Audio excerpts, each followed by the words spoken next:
Welcome to పూరా local. మన భారతీయ సాంప్రదాయంలో భాగమై దగదగా మెరిసే లోహం బంగారం.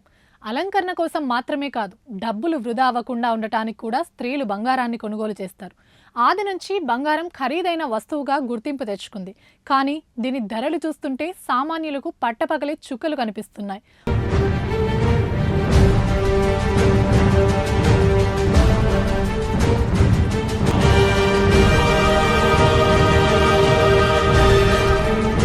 రోజు రోజుకి బంగారం ధర ఆకాశాన్నంటుతూ అందరినీ ఆశ్చర్యానికి గురి చేస్తుంది.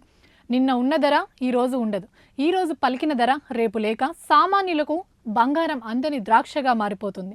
సరిగ్గా నెల క్రితం 78,000 ఉన్న 10 గ్రాముల పసిడి ఇప్పుడు 8,000 పెరిగి ఏకంగా 86,000కు చేరి ఆకాశంలో కూర్చుంది.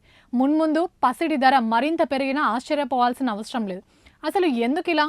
ధరల పెరుగుదలకు కారణం ఏంటి? బంగారం ధర పెరుగుదలపై అమెరికా అధ్యక్షుడి ట్రంప్ ప్రభావం ఎంత? రాబోయే కాలంలో పసిడి ధరలకు పగ్గాలు పడే అవకాశం ఉందా లేదా అని సామాన్యులు ఆలోచనలో పడ్డారు.